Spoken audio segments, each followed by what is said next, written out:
Assalamualaikum warahmatullahi wabarakatuh. Di pertemuan kita pada hari ini, kita akan membahas tentang pemeriksaan fisik dari head to toe, yaitu dari kepala sampai dengan kaki. Nah, ini ada dua part. Ini merupakan video pembelajaran bagian pertama.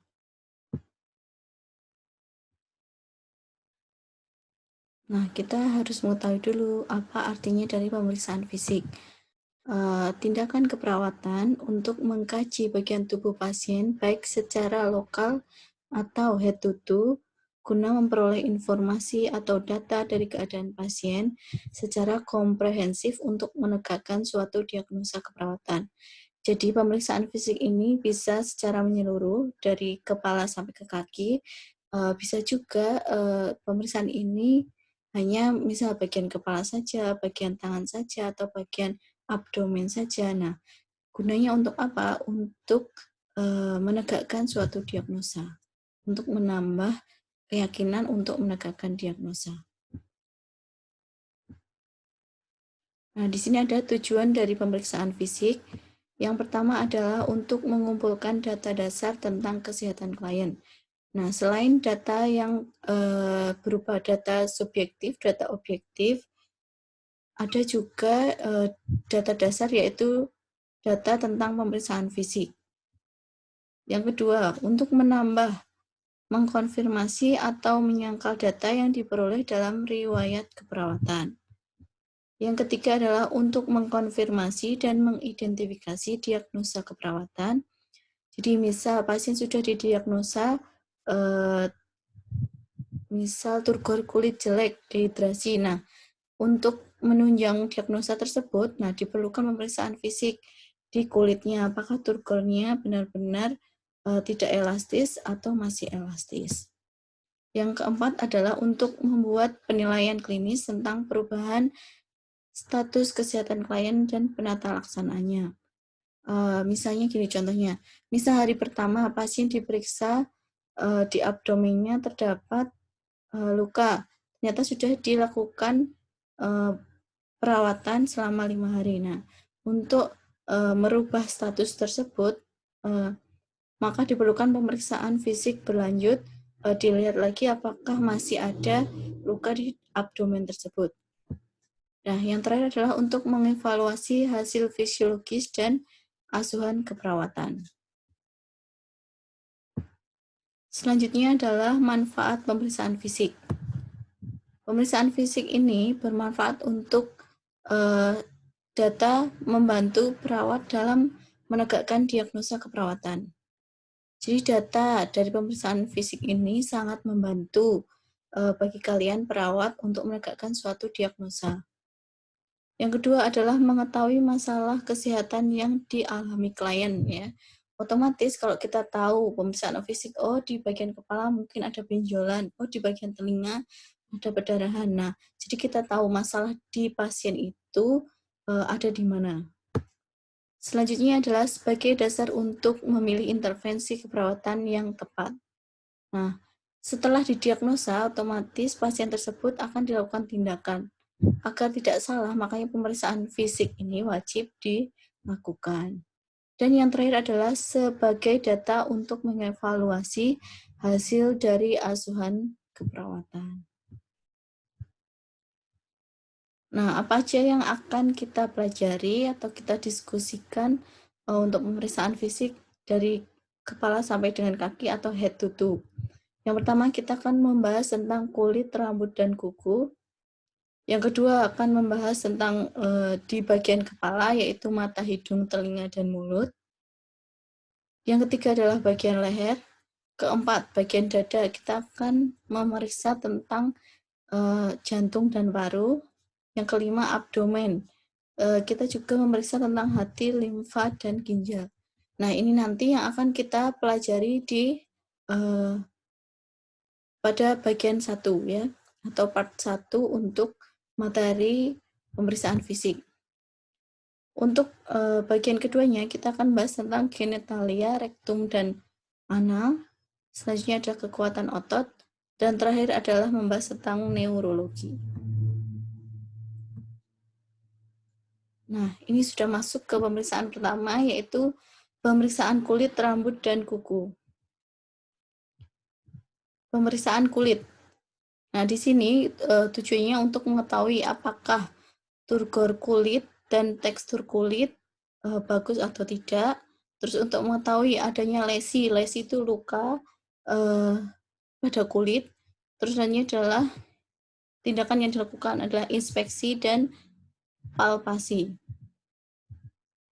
Inspeksi dilihat, berarti ada nggak dia hiperpigmentasi, ada nggak warna kehitaman yang mencolok mungkin di daerah mana ya, ada nggak udim. Nah, ini ada contohnya kalau ada luka di kulit. Selanjutnya untuk palpasi. Palpasi itu diraba atau dipegang ya, ditentukan. Misal kalian mau menentukan turgor kulit pasien elastis atau tidak. Nah, dijepit seperti ini contohnya ya. Terus untuk meraba suhu di permukaan kulit, suhunya dingin atau hangat. Selanjutnya adalah pemeriksaan rambut. Nah, di sini untuk mengetahui warna, tekstur dari rambut, ya ada cabangnya atau tidak, ya mudah rontok atau rambutnya kotor. Nah, inspeksi, kita melihat distribusi rambutnya merata atau tidak. Ada bagian yang mungkin daerah sini ada yang tidak tumbuh merata. Nah, terus kita lihat rambutnya kotor atau tidak dan bercabang atau tidak. Nah, seperti ini. Terus yang kedua adalah palpasi. Nah, bisa dipegang mudah rontok atau tidak, teksturnya kasar atau halus. Selanjutnya adalah pemeriksaan kuku. Nah, pemeriksaan kuku bertujuan untuk mengetahui keadaan kuku, warna, panjang, dan bentuk, mengetahui kapiler revila. Untuk inspeksi yaitu kita catat ada nggak warna kebiruan di kuku, ada nggak clubbing finger. Clubbing finger itu dilakukan misalnya ini ada kuku, kita tekan, kalau dia clubbing fingernya bagus akan kembali cepat merah-merahnya ini ya, nggak ada 3 detik. Tapi kalau clubbing fingernya jelek otomatis akan kembali merahnya, kembali semulanya lama. Selanjutnya, ini ada gambarnya. Untuk palpasi, yaitu mencatat adanya nyeri tekan atau tidak. Nah, di kuku ini bisa ditekan seperti ini, mungkin karena kecelakaan atau karena terjepit apa, bisa jadi kuku ada nyeri tekan. Contohnya seperti ini, bisa dilihat. Nah, yang ini sianosis atau kebiruan. Selanjutnya kita bahas yang kedua adalah pemeriksaan kepala, yaitu mata, hidung, telinga, dan mulut. Pemeriksaan kepala bertujuan untuk mengetahui fungsi kepala masih normal atau tidak, mengetahui ada luka atau tidak, atau ada kelainan. Mungkin bisa jadi pada pasien yang hidrosepalus otomatis bentuk kepalanya akan berbeda dari normal. Yang pertama adalah inspeksi untuk melihat kesimetrisan wajah. Kita lihat dari wajah kanan sama kiri simetris atau tidak. Terus muka kanan dan kiri berbeda atau misal lebih condong ke kanan. Kalau untuk pasien stroke biasanya akan berbeda untuk kanan dan kirinya. Terus apakah ada tanda-tanda yang menunjukkan kelumpuhan? Nah, seperti ini. Ini bentuk kepala yang datar, ini bentuk kepala yang normal. Selanjutnya palpasi, yaitu mencari adanya luka, tonjolan, adanya respon nyeri ketika dipalpasi. Contohnya seperti ini, pasti akan nyeri ketika ditekan. Selanjutnya adalah pemeriksaan mata. Nah, pemeriksaan mata ini bertujuan untuk mengetahui bentuk dan fungsi mata, misal visus dan otot-otot mata. Yang kedua adalah untuk mengetahui adanya kelainan atau peradangan pada mata. Nah, ini untuk inspeksi, kita lihat di bagian mata atau di kelopak mata ada radang atau tidak, terus kesimetrisan kanan dengan kiri ya, itu bisa dilihat. Terus yang ketiga adalah refleks kedip, baik atau tidak, bisa dikagetkan seperti ini, atau pasien suruh mengedip dengan hitungan 1, 2, 3. Selanjutnya adalah konjungtiva dan sklera. Inspeksi yang pertama adalah inspeksi gerakan mata. Nah, kita meminta pasien untuk mengikuti gerakan mungkin jari atau ballpoint. Nah, kita gerakan apakah gerakan mata dan kiri sama. Bisa juga dilakukan bergantian. Mata kanan ditutup dulu, setelah itu mata kiri secara bergantian. Itu untuk mengetahui gerakan mata dari pasien. Yang kedua adalah inspeksi medan penglihatan. Nah, medan penglihatan yaitu sejauh mana mata bisa memandang. Misal ini kita berikan di depan pasien. Pasien suruh melihat sampai mana mata bisa mata itu nggak boleh ngikutin jarinya, tapi nggak boleh kepalanya yang gerak, tapi hanya bola matanya aja sampai mana dia bisa melihat jari atau ballpoint yang kalian atau perawat lihatkan ke pasien. Itu namanya inspeksi medan penglihatan. Nah, untuk palpasi, tekan secara ringan. Nah, karena mata itu sangat sensitif, tekannya sangat ringan untuk mengetahui adanya tekanan intraokuler. Jika ada peningkatan akan teraba keras. Nah, itu. Selanjutnya adalah pemeriksaan hidung. Pemeriksaan hidung ini untuk mengetahui bentuk dan fungsi hidung serta untuk mengetahui adanya inflamasi atau sinusitis. Ini contohnya sinusitis seperti ini. Sinusitis itu adanya benjolan di dalam hidung. Biasanya akan menyumbat hidung dan menyebabkan pasien pilek atau flu. Untuk inspeksinya adalah melihat kesimetrisan hidung, melihat ada tidaknya inflamasi, inflamasi itu perdarahan, dan ada tidaknya sekret, sekret itu kotoran hidung. Selanjutnya adalah palpasi. Nah, di sini dilihat apakah ada nyeri tekan di bagian hidung, terus apakah ada juga massa atau semacam benjolan di dalam hidung. Contohnya seperti ini. Nah, sekarang kita bahas tentang pemeriksaan telinga. Untuk pemeriksaan telinga luar, ini inspeksi yaitu melihat kesimetrisan daun telinga, warna, ukuran, bentuk, kebersihan, ada tidaknya lesi atau luka. Nah, untuk bagian dalam, telinga ditarik ke atas agar mudah dilihat. Nah, untuk palpasi, yaitu menekan daun telinga apakah ada respon nyeri, misal ditekan seperti ini, apakah pasien merasa nyeri. Dirasakan juga adanya kelenturan dari kartilago. Selanjutnya, untuk palpasi bagian dalam, yaitu daun telinga ditarik ke bawah. Jadi kalau inspeksi itu untuk melihat bagian dalam, daun telinga ini ditarik ke atas. Tapi kalau palpasi, daun telinga ditarik ke bawah. Seperti ini contoh jika ada lesi atau benjolan di telinga. Nah, ini untuk melihat inspeksi bagian dalam telinga menggunakan alat.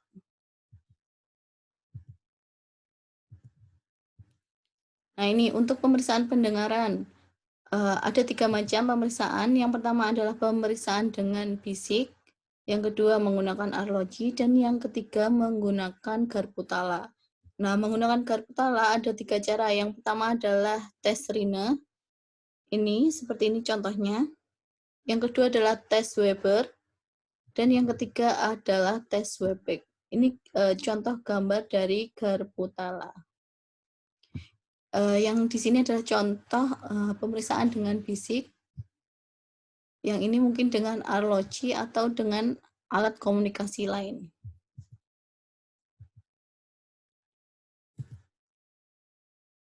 Pemeriksaan mulut dan faring.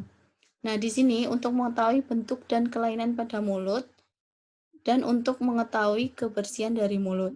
Inspeksi, melihat mengamati bibir apakah ada lesi atau bibir zooming, warna apakah sama, terus kelembapan, pembengkakan, terus mengamati jumlah dan bentuk gigi, ada tidaknya gigi berlubang, untuk plak ya atau karang gigi, dan kita melihat kebersihan gigi dari pasien. Untuk palpasi, kita pegang apa ada massa atau tumor pembekakan pada mulut, faring, terus ditekan apakah nyeri ketika kita palpasi di pasien. Contohnya seperti ini untuk melihat pemeriksaan di faring menggunakan tong spatel. Nah, ini misal ada contoh lesi atau luka di bibir. Yang ketiga adalah pemeriksaan leher. Bagian leher ini kita periksa, tujuannya untuk yang pertama adalah menentukan struktur integritas dari leher. Yang kedua adalah untuk mengetahui bentuk leher dan organ yang berkaitan. Yang ketiga untuk memeriksa sistem limfatik. Nah, di dalam pemeriksaan ini, inspeksi yaitu melihat dan mengamati mengenai bentuk leher, apakah simetris kanan dan kiri. Untuk warna kulit, apakah berbeda warna kulit dari depan sampai mengelilingi leher. Adakah jaringan parut, ada tidaknya pembekakan kelenjar tiroid, bisa di tengah-tengah sini atau di samping, bisa dilihat apakah ada benjolan. Terus ada atau tidaknya massa, terus kesimetrisan leher dari depan, belakang, samping, kanan, dan kiri. Seperti ini contohnya jika ada pembekakan atau massa di kelenjar tiroid. Palpasi yaitu letakkan kedua telapak tangan pada leher klien, contohnya seperti ini. Diletakkan di leher klien, suruh pasien menelan dan rasakan adanya kelenjar tiroid. Contohnya seperti ini di gambar. Untuk pemeriksaan keempat adalah pemeriksaan dada. Pemeriksaan dada terdiri dari pemeriksaan paru atau pulmonalis, yaitu tujuannya untuk mengetahui bentuk kesimetrisan dari paru, terus untuk mengetahui ekspansi paru, frekuensi dari paru, irama dari pernafasan. Terus adanya nyeri tekan, adanya massa, radang edema, dan adanya batas paru dengan organ di sekitarnya. Dan yang terakhir adalah untuk mengetahui atau mendengarkan bunyi paru atau adanya sumbatan aliran udara. Untuk inspeksi, kita mengamati ada 4 ya. Kalau untuk pemeriksaan paru, ada inspeksi, palpasi, perkusi, dan auskultasi. Untuk yang pertama adalah inspeksi, yaitu mengamati kesimetrisan dada kanan dan dada kiri. Amati adanya retraksi interkosta, amati gerakan paru, dan amati klavikula dan skapula simetris atau tidak. Klavikula dan skapula di sini simetris atau tidak, dada kanan dan kiri simetris atau tidak. Yang kedua adalah palpasi. Palpasi ekspansi paru, di sini letakkan kedua telapak tangan di depan bagian tubuh dan belakang tubuh pasien secara bergantian. Anjurkan pasien menarik nafas dalam, rasakan apakah paru-paru kiri dengan kanan waktu dilakukan tarik nafas, apakah sama atau berbeda. Contohnya seperti ini untuk bagian depan.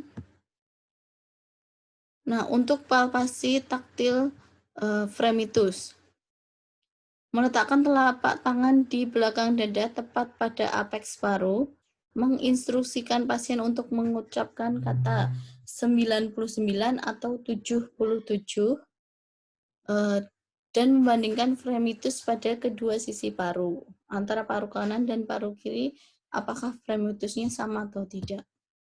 Contohnya seperti ini. Selanjutnya adalah perkusi dan auskultasi. Yang pertama dilakukan adalah perkusi. Ini bagian yang akan dilakukan perkusi. Biasanya perkusi itu dilakukan dengan 3 jari menempel di bagian tubuh pasien dan 2 jari atau 1 jari mengetuk di bagian tengah 3 jari ini. Mengetuknya tidak terlalu keras. Terus selanjutnya adalah kita bahas tentang perkusi di paru atau pulmonal. Urutannya adalah seperti ini, dari angka 1, turun ke 2, ke 3, ke 4, 5, 6, dan 7. Untuk depan dan belakang seperti ini. Setelah itu dilakukan auskultasi menggunakan stetoskop, sama juga untuk arahnya. Nah, dilihat apakah ada perbedaan suara dari perpindahan dari angka 1 atau lokasi 1 sampai dengan lokasi ke 7 dan kalau depan lokasi ke 6. Selanjutnya adalah pemeriksaan jantung. Nah, di sini inspeksi yaitu melihat ada tidaknya bendungan vena pada dinding dada, melihat pulsasi ictus cordis. Kalau untuk palpasi, itu mencari pulsasi ictus cordis secara normal. Ictus cordis itu terletak di garis mid clavicula sinistra intercostal 5. Dan palpasi ini untuk mengetahui denyut jantung dapat dihitung dengan ictus cordis. Perkusi yaitu menentukan batas kanan jantung dan batas kiri jantung. Setelah batas hepar paru ditemukan. Nah, seperti ini jantung berada di tubuh manusia. Nah, ditentukan batas kanannya, batas kirinya. Terus setelah itu auskultasi. Itu mendengarkan bunyi jantung satu saat bunyi jantung satu itu pada saat katup mitral dan trikuspidal menutup, dan bunyi jantung 2 saat katup aorta dan pulmonal menutup pada masing-masing katup jantung.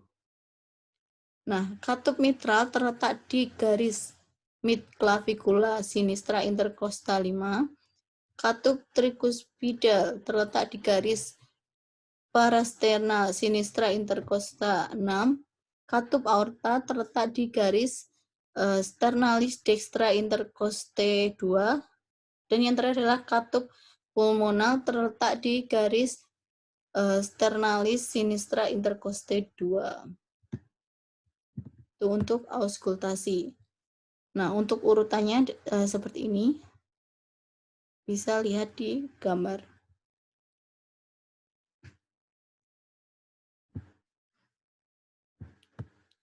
Selanjutnya adalah yang kelima, pemeriksaan abdomen yang terdiri mengetahui batas dari hati, limfa, dan ginjal. Untuk pemeriksaan perut atau abdomen, tujuannya adalah mengetahui bentuk dan gerak-gerakan perut, untuk mendengarkan bunyi peristaltik usus, dan yang terakhir adalah untuk mengetahui respon nyeri tekan pada organ dalam abdomen.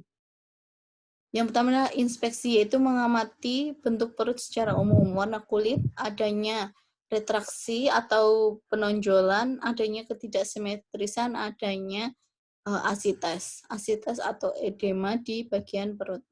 Seperti ini contohnya, jika kita lihat pemeriksaan fisik dengan inspeksi ada kelainan. Selanjutnya adalah palpasi, yaitu mengetahui adanya massa dan respon nyeri tekan dengan cara letakkan telapak tangan pada abdomen secara berhimpitan dan tekan secara merata sesuai kuadran. Nah, di bagian perut ada atau di bagian abdomen itu terdapat 4 kuadran. Kalau tadi untuk palpasi ringan atau di luar, selanjutnya adalah palpasi dalam untuk mengetahui posisi organ dalam seperti hepar, ginjal, limfa, yaitu dengan metode bimanual atau 2 tangan. Ini adalah pemeriksaan hepar. Caranya adalah meletakkan tangan pemeriksa atau tangan perawat dengan posisi ujung jari ke atas pada bagian hipokondria kanan, kira-kira interkostal ke-11 dan ke-12. Tekan saat pasien inhalasi atau mengambil nafas, kira-kira sedalam 4-5 cm, dirasakan adanya organ hepar. Nah, dikaji apakah hepar itu terjadi pembengkakan atau hepatomegali. Seperti ini contohnya.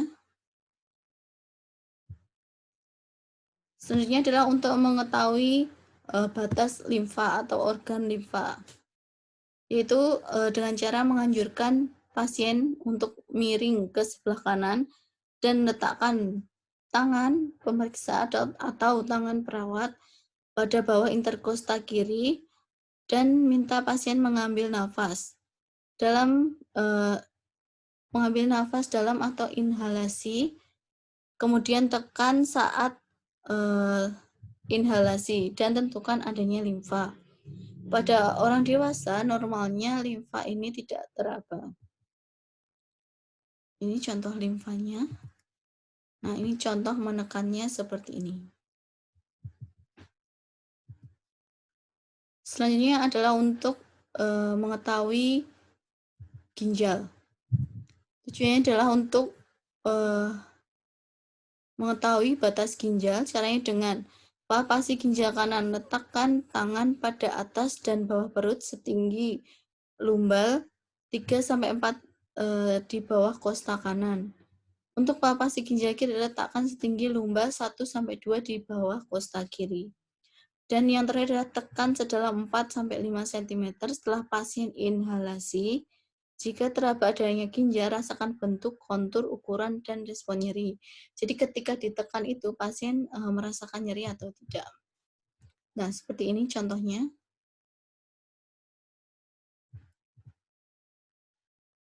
Nah, sekian untuk penjelasan pemeriksaan fisik head to toe bagian pertama.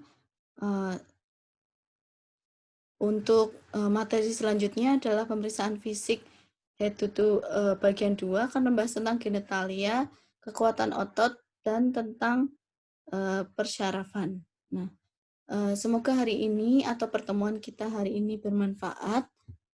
Billahi taufiq wa hidayat. Wassalamualaikum warahmatullahi wabarakatuh.